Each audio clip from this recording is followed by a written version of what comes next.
Hello. It's nice to see you all here. Now, as the more perceptive of you probably realized by now, this is hell. And I am the devil. Good evening. But you can call me Toby, if you like.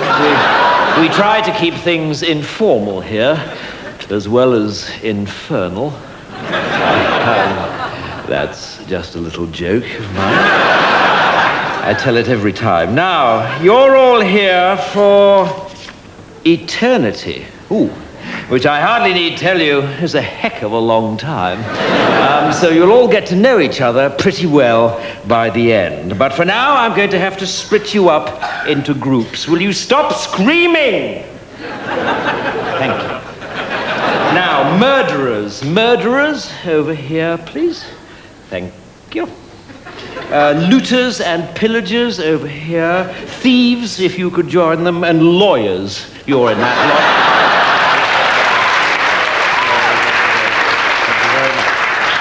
lot. Fornicators, if you could step forward. My God, there are a lot of you. Could I split you up into adulterers and the rest? Male adulterers, if you could just form a line in front of that small guillotine in the corner there.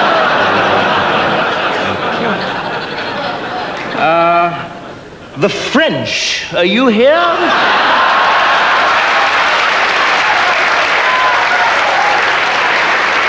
Okay. If you'd just like to come down here with the Germans, that'd be lovely.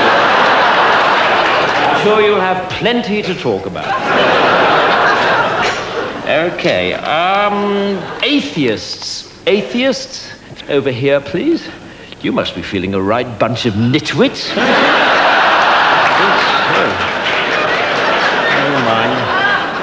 And finally, Christians. Christians. Ah, yes, I'm sorry. I'm afraid the Jews were right. If you could come down here, that'd be really kind. Thank you. Okay. Right. Well, are there any questions? Yes.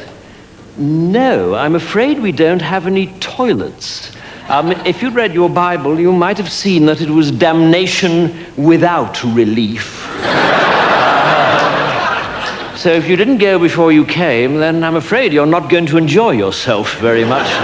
But then I believe that's the idea. Okay, well, it's over to you, Adolf. And I'll catch you all later at the barbecue. Bye.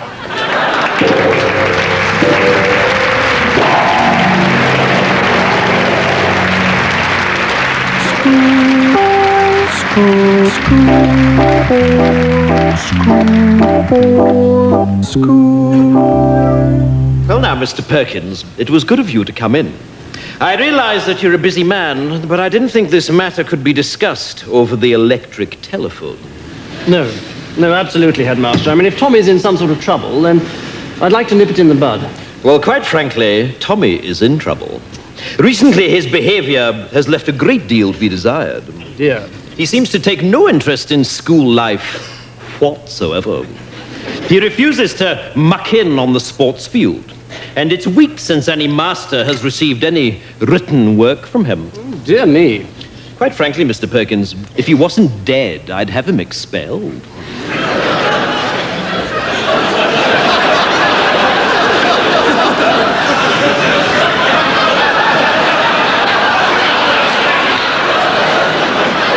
Beg your pardon? Yes, expelled. If I wasn't making allowances for the fact that your son is dead, he'd be out on his ear. He's dead? Yes, he's lying up there in sick bay now, stiff as a board and bright green. And this is, I fear, typical of his current attitude. You see, the boy has no sense of moderation. One moment he's flying around like a paper kite, and the next moment he's completely immovable. And beginning to smell. How did he die? Well, is that important? Yes, I think so. Well, it's all got to do with the library. You see, we've had a lot of trouble recently with boys taking out library books without library cards. Your son was caught, and I administered a beating during which he died. But you'll be glad to know You'll be glad to know that the ringleader was caught, so I don't think we'll be having any more trouble with library discipline. You see, the library card system... I'm sorry. Was...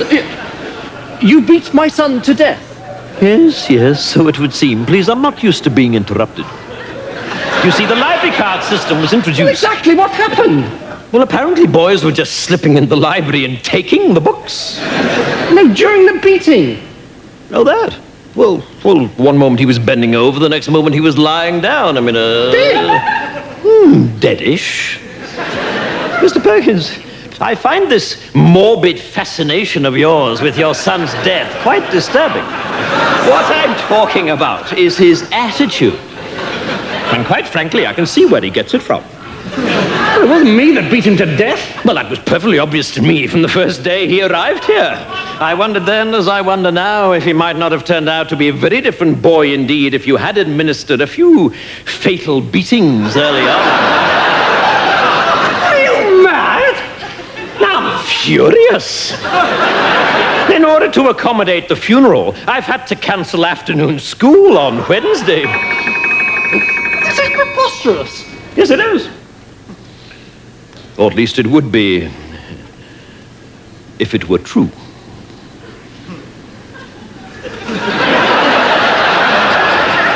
What? I've been joking, Mr. Perkins. Pardon me, it's my strange academic sense of humor. I've been pulling your leg. Thank God. I wouldn't cancel afternoon school to bury that little shit.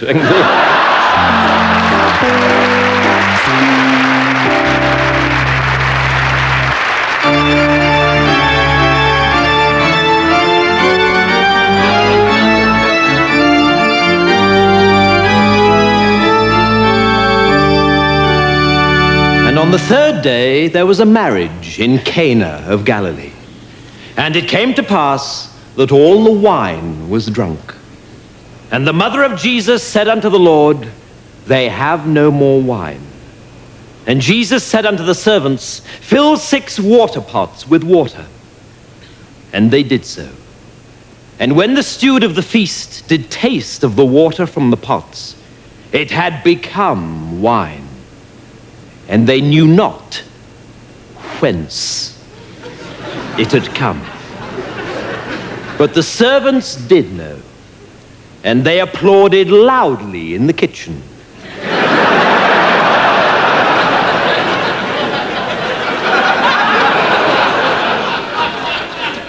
And they said unto the Lord, How the hell did you do that?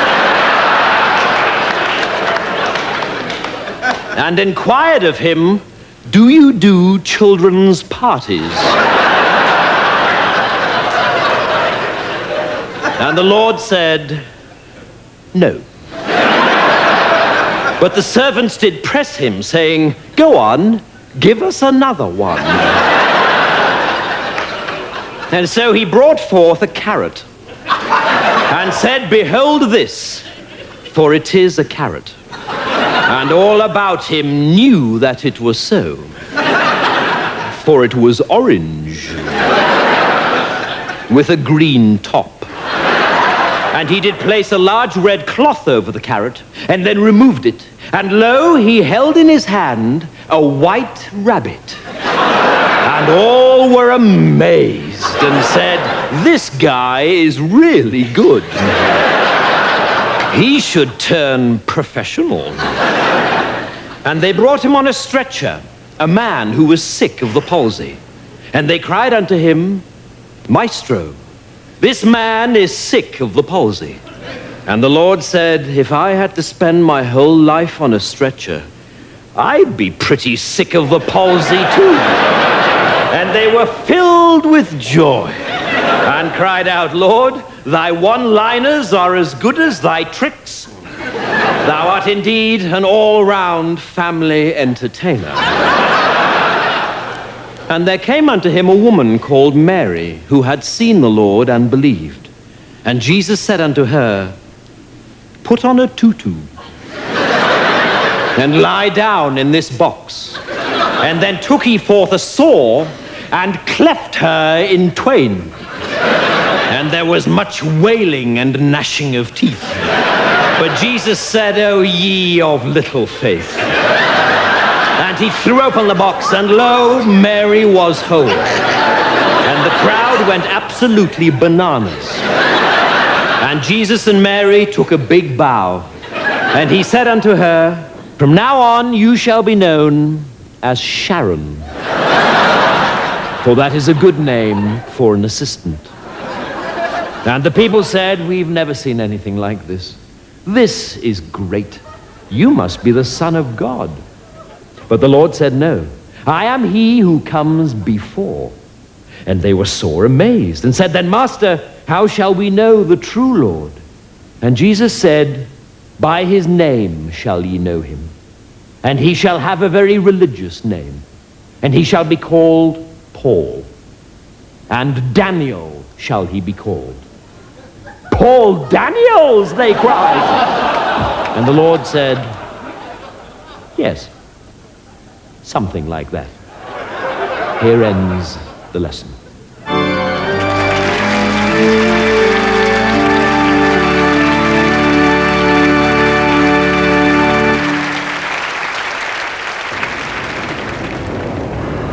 And now, in the latest of our series, A Day in the Life, we present A Day in the Life of the Invisible Man. Every morning, I go to work by tube.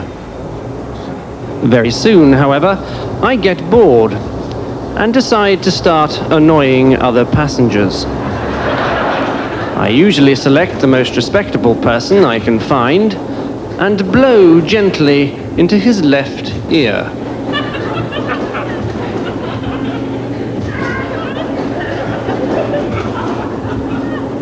Then into his right ear.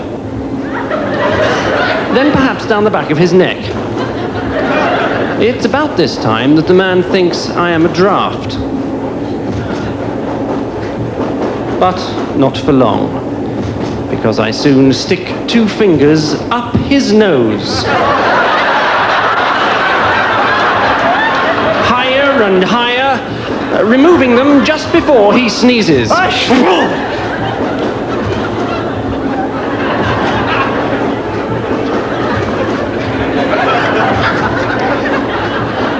Then, I start to manipulate some other limbs.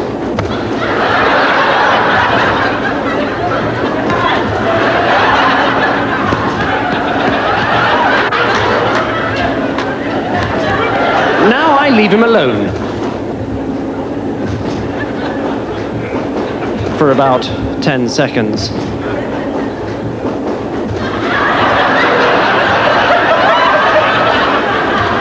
And when he is at his most vulnerable, I kick him in the groin.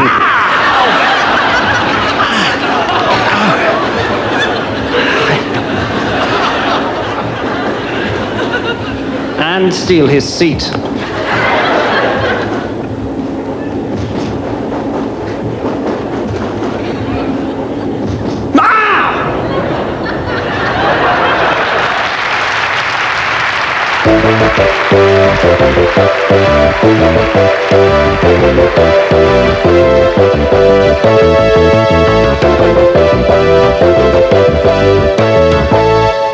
Welcome back to the Olivier Theatre Awards, and we come now to the award for Best Actor of the Year. And the nominations this year are Al Pacino for Death of a Salesman, Kenneth Branagh for Richard III, and then 2 actors, both from the same remarkable new play, Stench by Harold Barkworthy.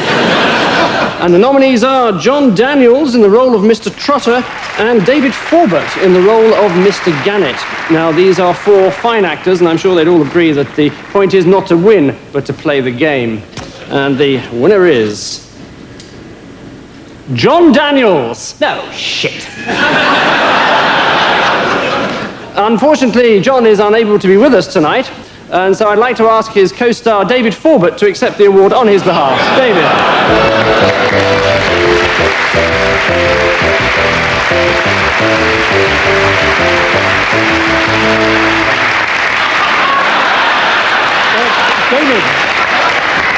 David, Perhaps you'd like to say a few words, David.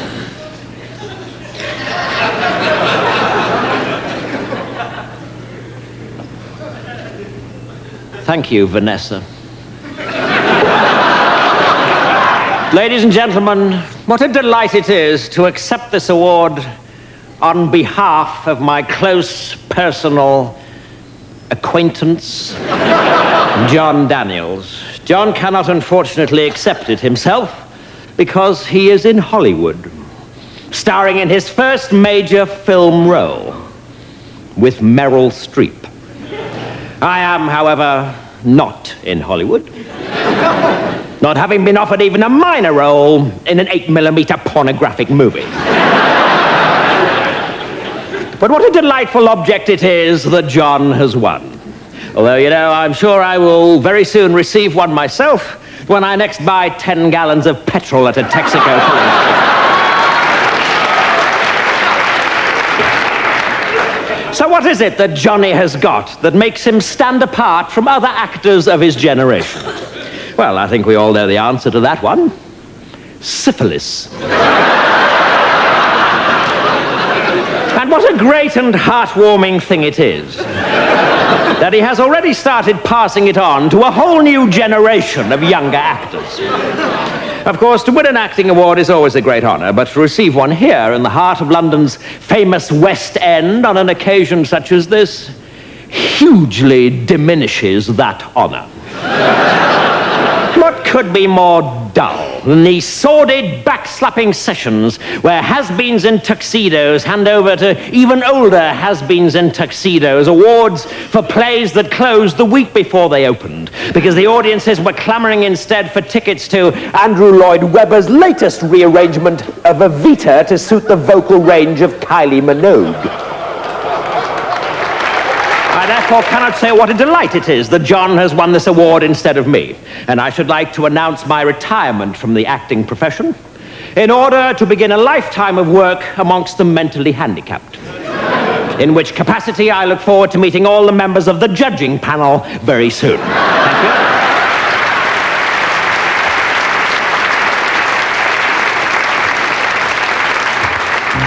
Thank you.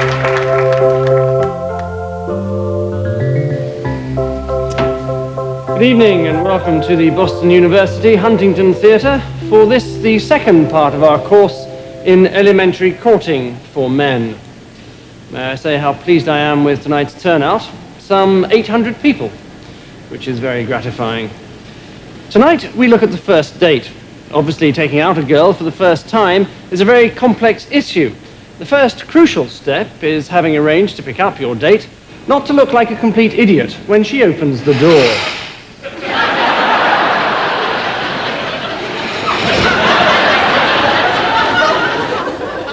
Best to look as though your attention has been momentarily distracted.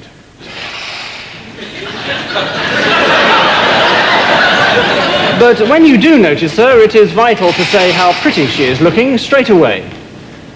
But don't overdo it.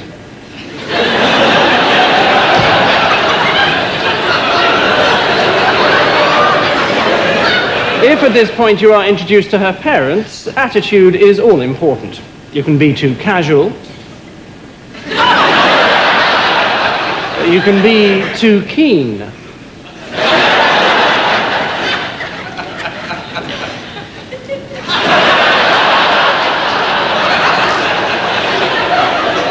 When you've said goodbye to the parents, again, don't overdo it. Lead her to your car. And remember to open the door. Once in the car, there are various ways of driving. If you drive like this,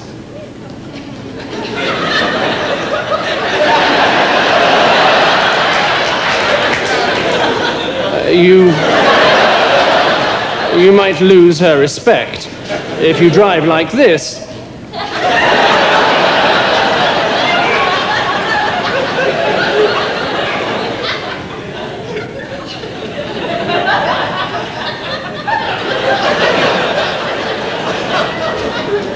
you should have taken a taxi.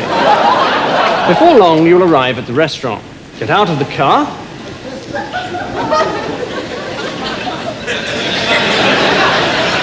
and escort her to your table. Then tuck her into her seat yourself.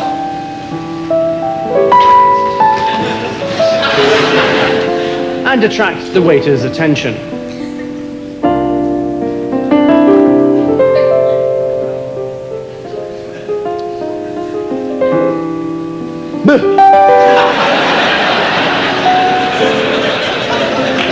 Selecting from the wine list is important. Complete ignorance is not good. When the bottle arrives, there's much to be made in the tasting of it, but don't be too professional.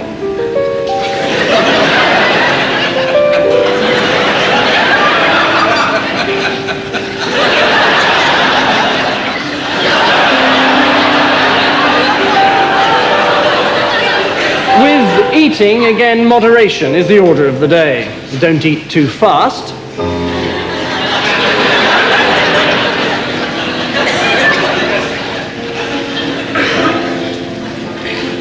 But don't eat too slowly.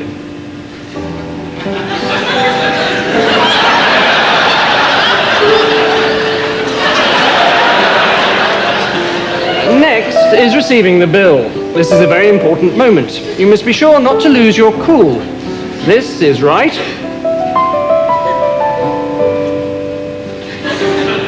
This is wrong.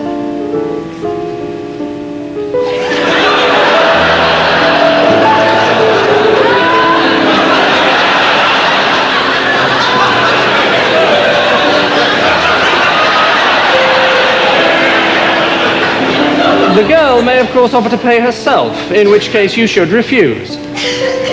For a while. Next stop is a fashionable discotheque. Once inside, you might look slightly strange if you try and talk over the music. So just stand casually and look sexy.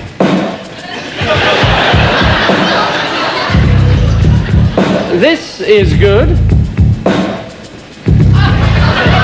This is better. This is starting to be misguided. After stance, dance technique is most important. Most people don't know how to dance, and so do too much. Other people do too little. Some people dance as if there's something up their bottom.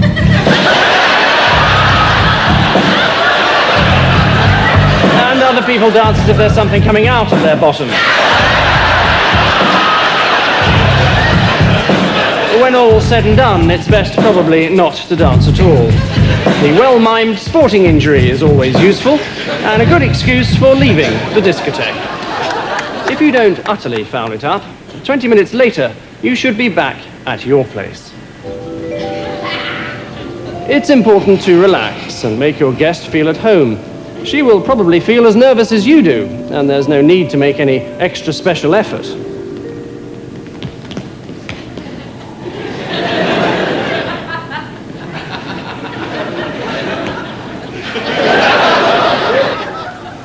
Then, putting on the music. We can't help you with the choice of CD, even though no matter what the circumstances, Donny and Marie Osmond's greatest hits would be a mistake.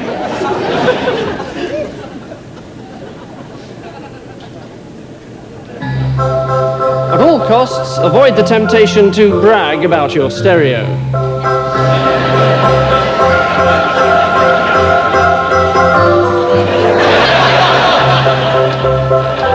Now comes the moment you've been waiting for. The seduction. This is the subject of next week's lecture. However, as a rough guide, this is right. And this is, I think you'll agree, disastrous.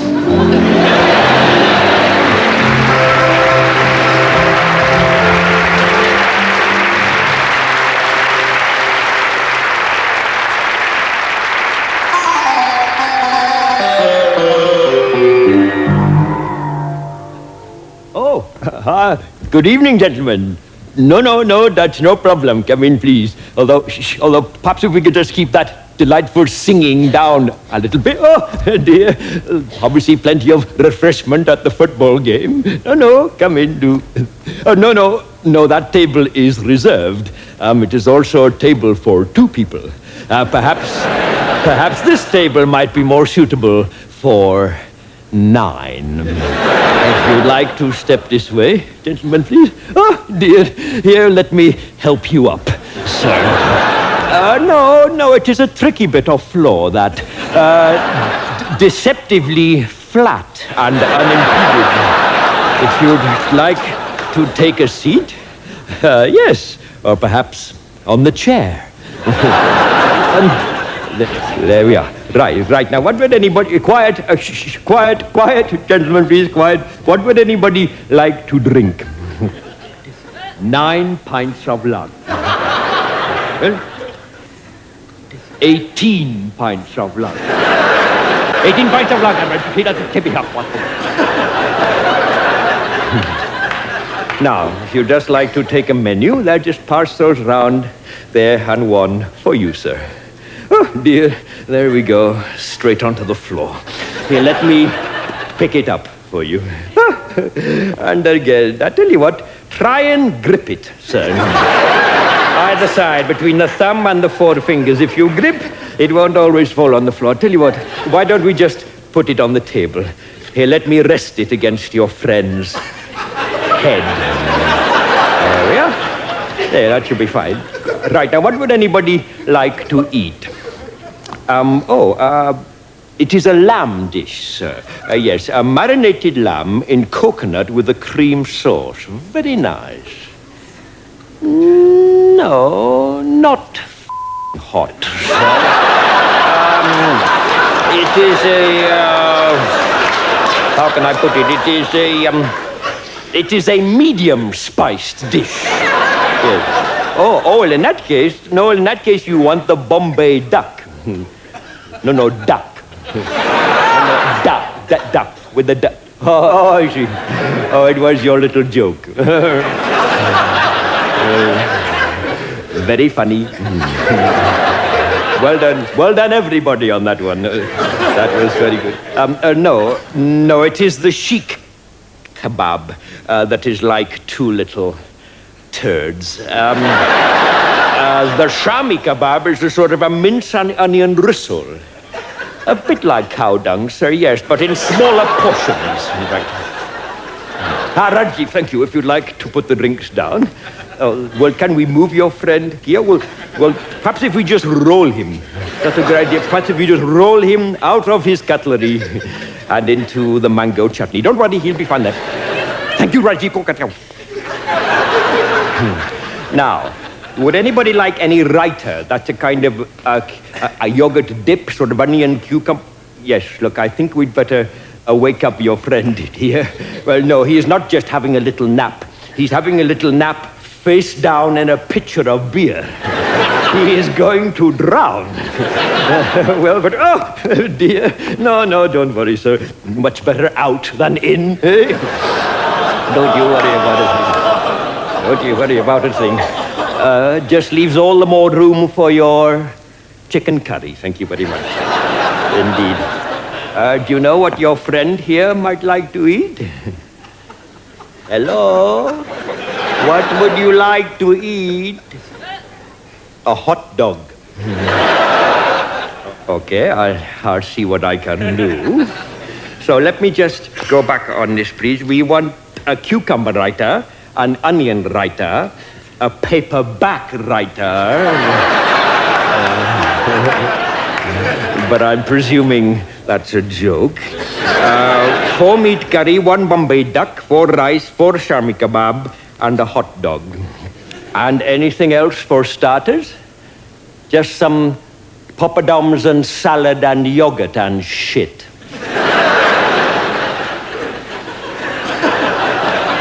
Okay, I'll see what I can do. Although I'm not sure you'll be needing that last item. As you all seem quite full enough of shit already. Raji, come on.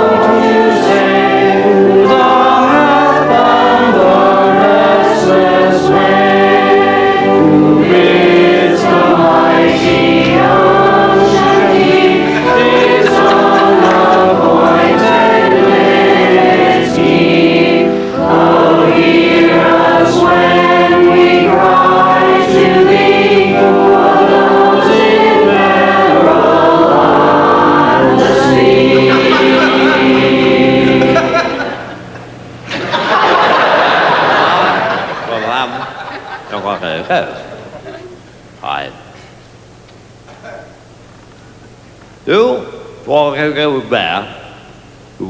Oj, i. Men, hörning. Men, vill kom. Du kan gå där. Det är dem. Det kommer och sen åker det. And I reached out your back. Oh, I don't know why we live of the mind. The war that thousand spent there. But however, they won't. With the business, they were down, and they were alive.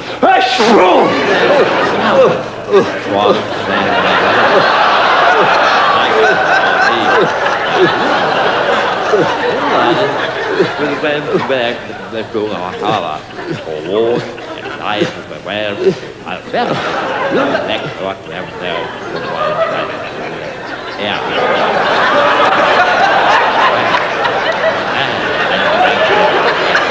The big rat who don't want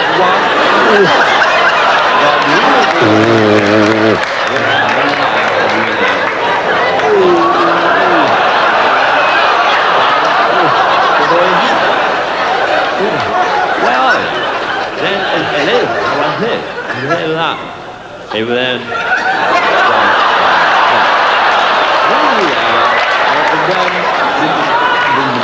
very large who are having a lot. Well, here, boom. I do walk and read. Ruling on the other side. Hey. It went to appeal and on her mouth. The venue Malcolm, the reason I love the guy we want then, back there, well, Dowling, on them, like women, and the hump and wait on the white milk, free or the dinners. The wife never, health every office as a union have this very well, both. I go best man to play. Play. Look up, well, on, well. 100 well,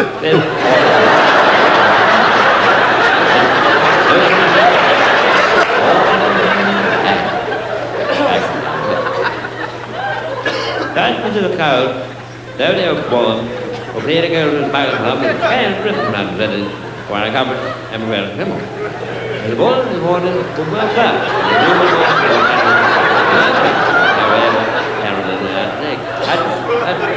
Lunch. Her. I take hall. I hit and hall. Okay. What the land is quite very about that more than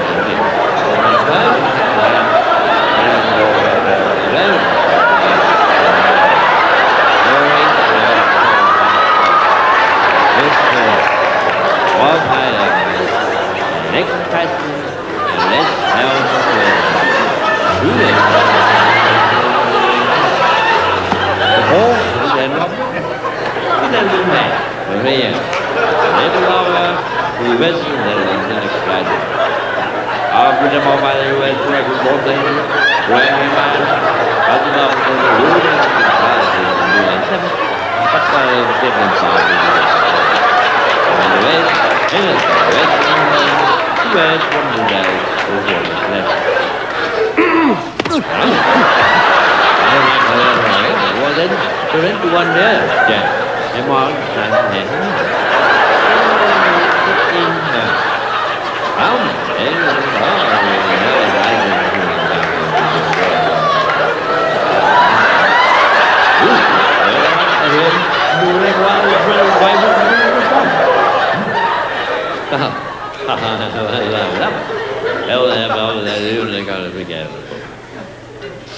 going to my water and that. And that will do. Well, to change that position out of the fair passion about here on that car.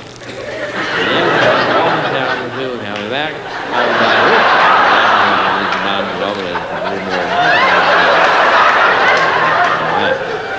And the walls of 680 and has the hand in the town. Therefore, the farm for a moment. A lot of logs to bake. To bake. On that thing, yeah, on the head. The women were among 11 operators in this place who work along the wall. They will be the hailing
Do you ever have one of those days when everything seems to go wrong? I did.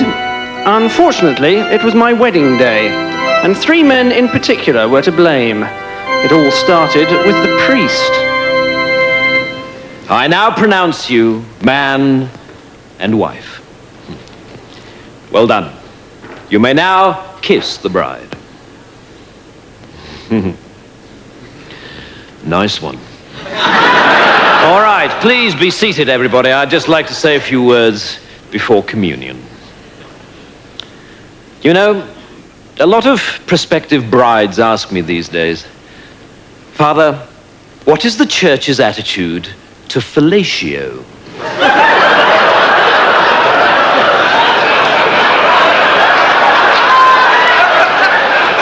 And I tend to reply by telling them a little story about the first time I was asked that question.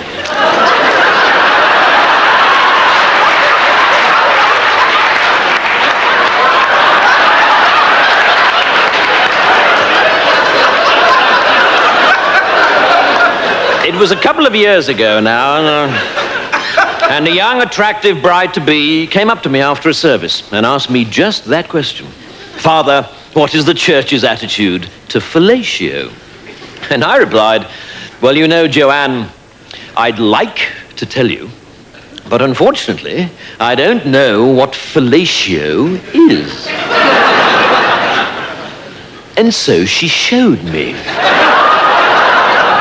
And ever since, whenever anyone has asked me the question, Father, what is the church's attitude to fellatio? I always reply, well, you know, I'd like to tell you. But unfortunately, I don't know what fellatio is.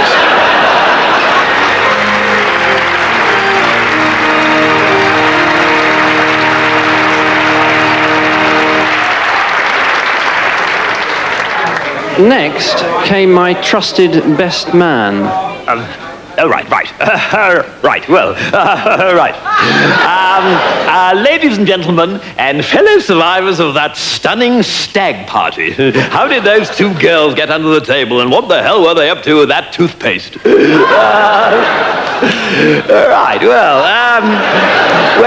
Just before I left the house this afternoon, I said to myself, you know, the last thing you must do is forget your speech. And so, sure enough, when I left the house, the last thing I did, yes, you guessed it, was to forget my speech. So it's all ad lib, I'm afraid.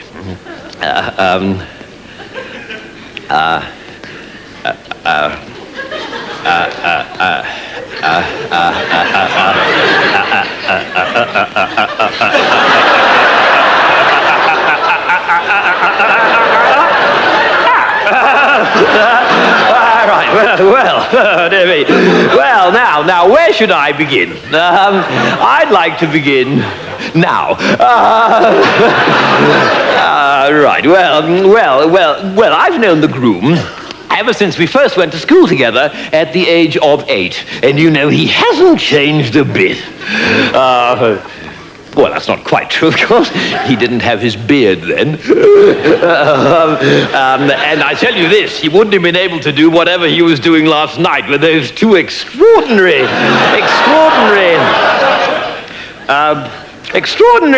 how little people change, isn't it?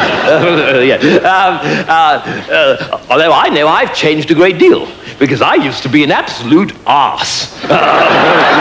Always blurting things out when I shouldn't. For instance, this afternoon, I'm sure I wouldn't have been able to resist mentioning the bizarre sight that greeted my eyes when I opened this man's bedroom door earlier this morning. Yes, but enough of that. He started making gestures at me now, which I think means he wants me to cut my speech short.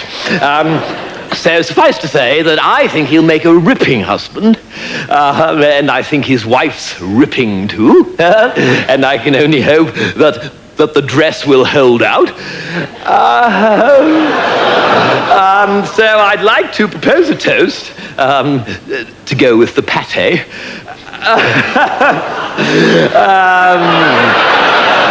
To the groom and to his lovely horse, wife. It's all starting to come back to me now.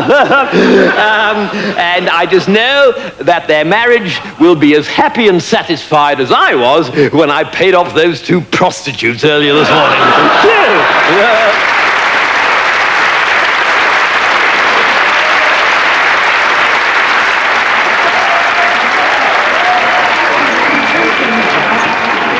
And finally, my loving father-in-law provided the perfect end to a perfect day.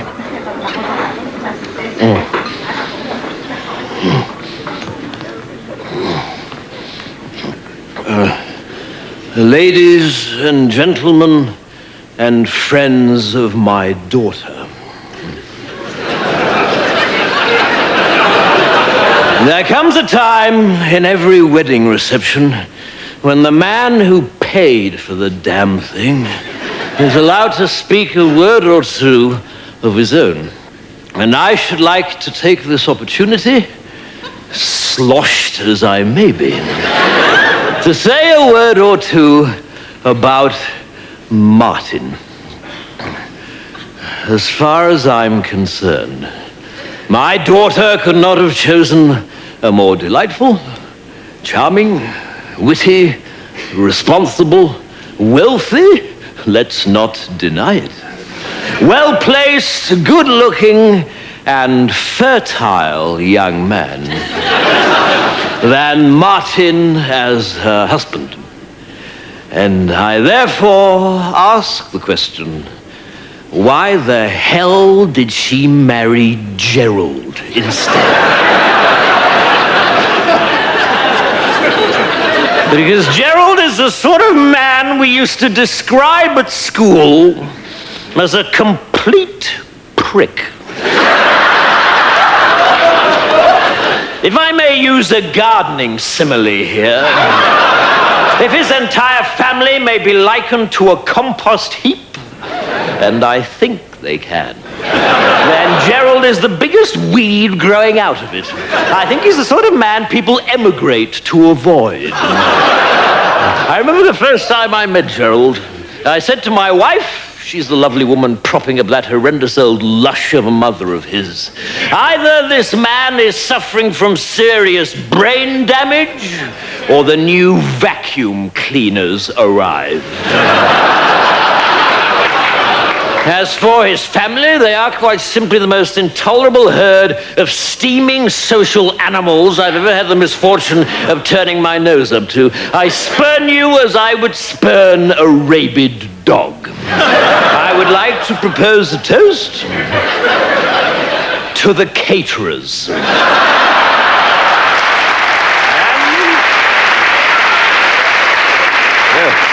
And to the pigeon who crapped on the groom's family's limousine at the church.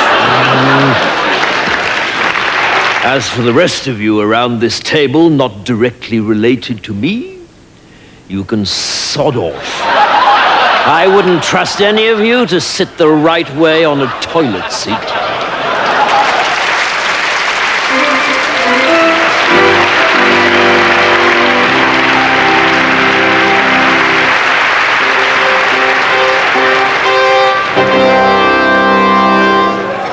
Right. Good morning, everyone. Settle down now, please. Now, as you may know, we were hoping to have Mr. Jeremy Irons with us this morning, talking to us about the art of acting in the cinema.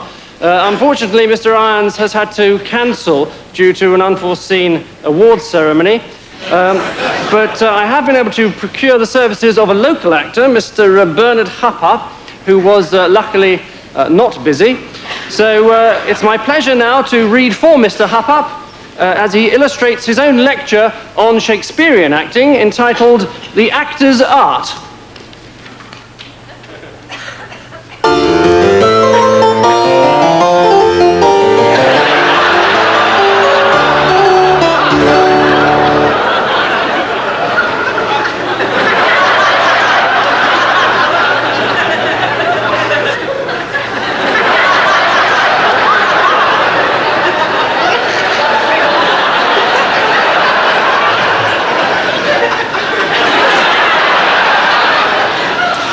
So, The Actor's Art by Bernard Hupper.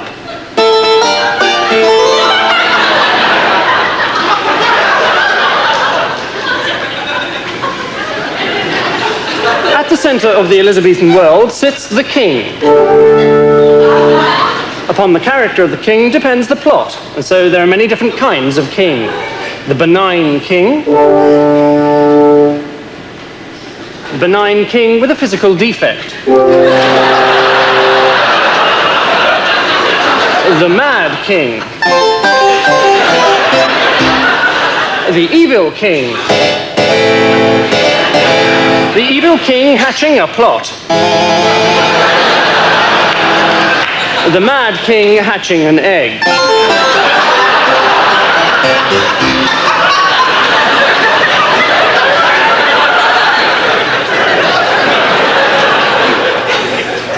An important part was also played by messengers, distinguishable into many different types. A messenger enters bearing good news.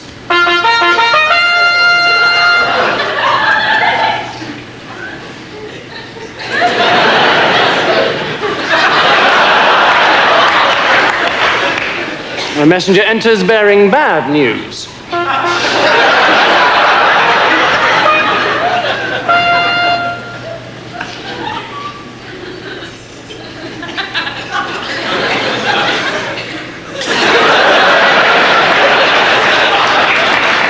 A messenger enters bearing indifferent news.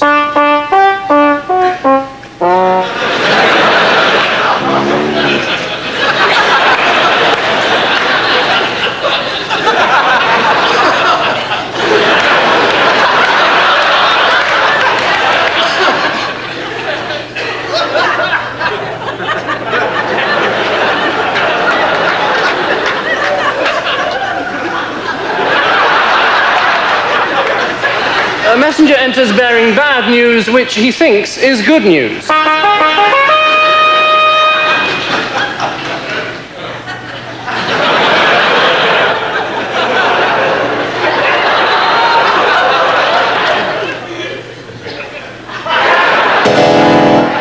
Death came swift and often in this brutal world.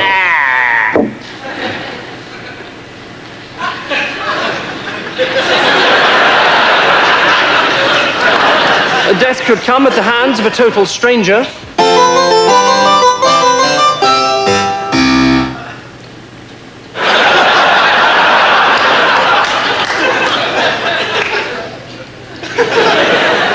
Or it could come at the hands of one's closest friend.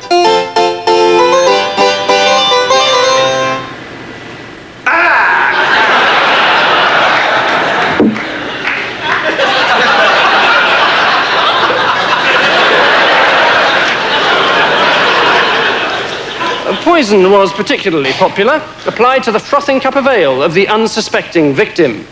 First, we look at the simple poisoning kill.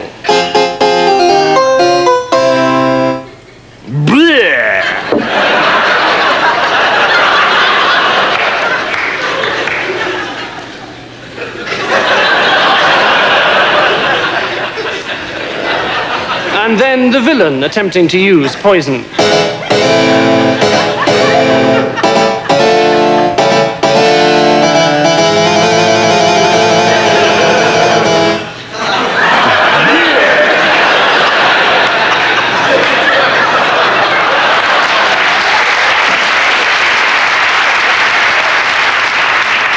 But in the end, all these were merely devices, amounting to nothing whatsoever without the plot.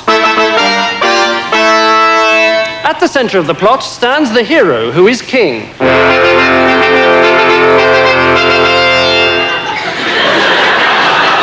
He has a twin brother, who is a villain, with a physical defect. War comes, and the hero must lead his men into battle. At the gates, the hero's mistress waits to bid her lover farewell.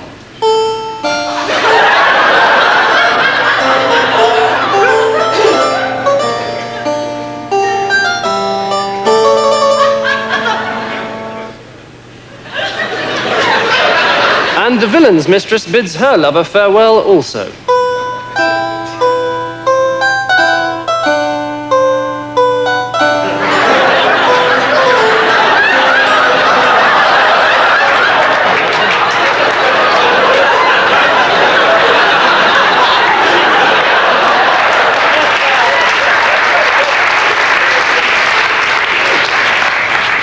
The war rages on for many years. Until, at last, a messenger arrives bearing the bad news of the death of the hero. So the villain becomes king. But the message was wrong. And years later, the hero returns. In disguise.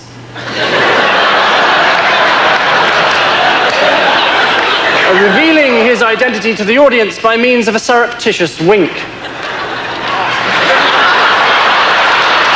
But his brother, the villain, recognizes him, and they fight.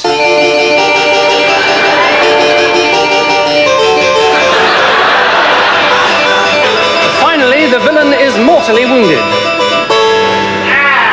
He dies. In character. Our hero wins his rightful throne and celebrates with a frothing cup of ale found by the side of his brother's throne.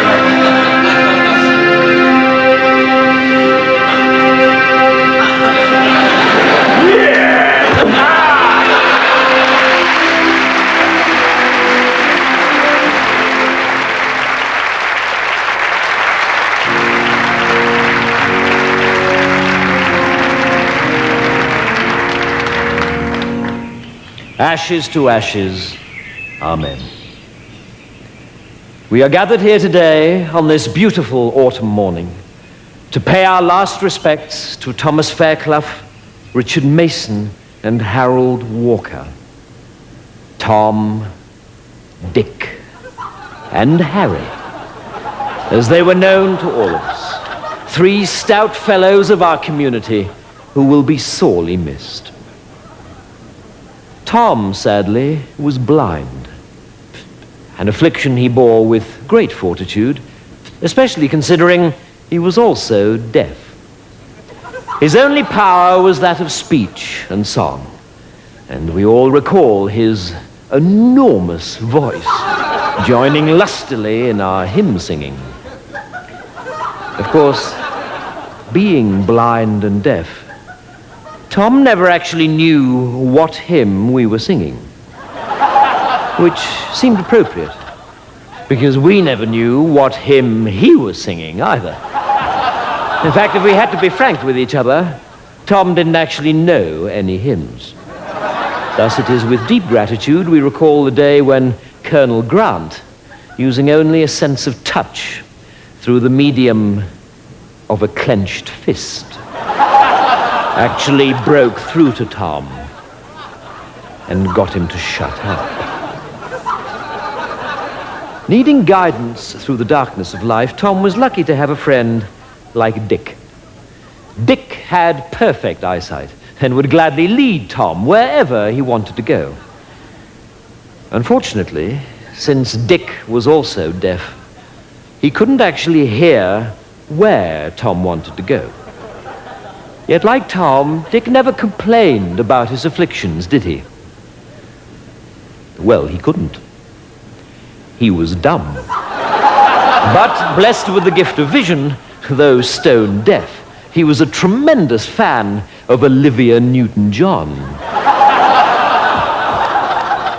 Being such an idiosyncratic pair, deaf to the world about them, Tom and Dick were to have the permanent companionship of Harry.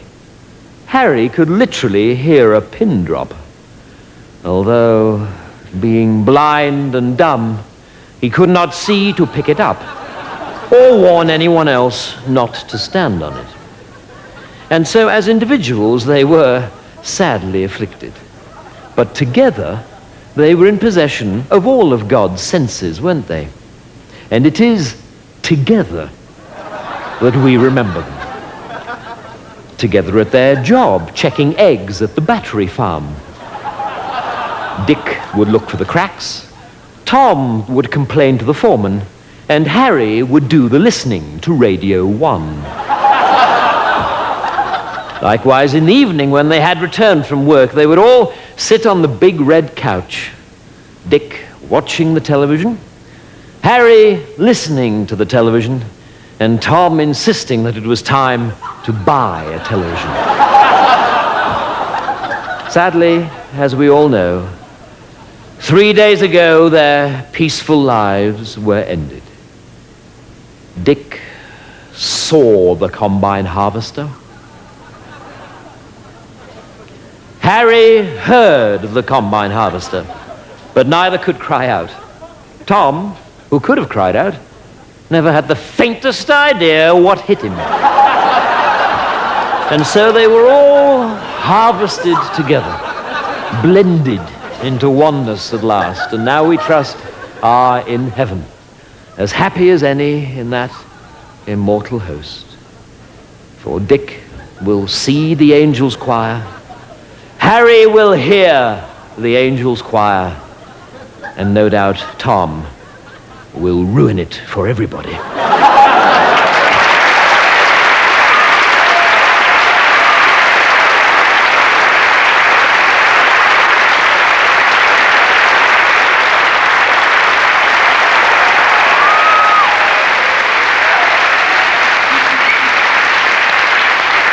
All right, come on, settle down, please. Answer your names. Anus.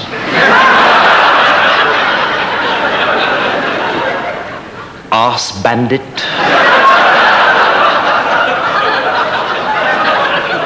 Bottom. Clitoris.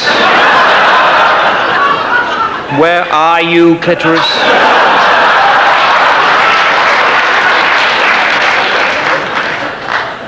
Doo-doo. Enema. Fist up.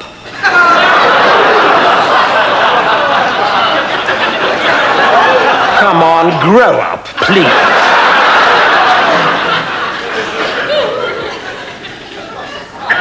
Genital. I'm sorry, genital. Herpes. Still with us, I see. I'm a dick. I'm a dick. Enema, you know I'm a dick, don't you?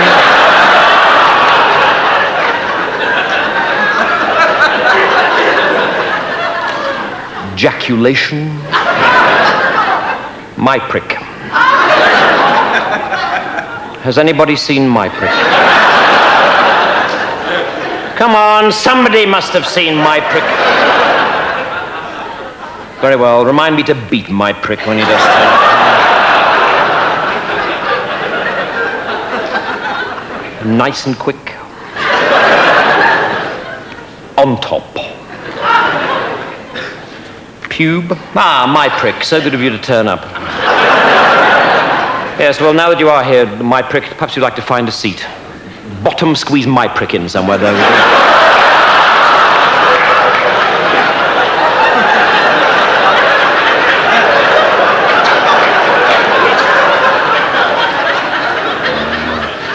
Rigid. Our Russian exchange student, suck me off.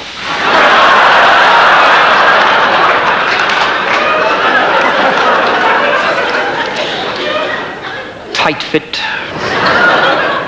Up your vulva. Your prick. And zipper. Zipper. Absent. Now then, boys, the headmaster has asked me to speak to you this morning on the subject of smut. All members of staff have noticed an alarming increase in the use of silly humor and puerile innuendo about the school. Rigid, fist up, bottom out.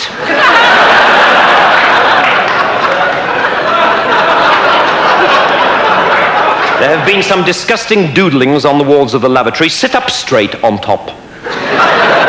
One or two unpleasant health magazines have been found. If you fall asleep on top, I shall be very annoyed. And Mr. Hardon tells me that there's been a great deal of sniggering in his biology class. Tight-fit, for heaven's sake, leave your prick alone. I don't care. Your prick had no business poking into your desk in the first place. I will not put up with this kind of behavior, boys. And neither, I must warn you, will Mr. Grit Big Hardcock. This is a school for the sons of gentlemen, and the theory is that one day you will turn into gentlemen yourselves. That is with the exception of Genital, who appears to be turning into a ferret. So, there will be an end to this second form toilet humor, where so much conversation is just devoted to smutty, double entendre, do, suck me off nice and quick, detention Saturday. Right, I'm going to the staff room now, but if I come back and catch herpes in the corridor like the headmaster did yesterday, then there'll be trouble.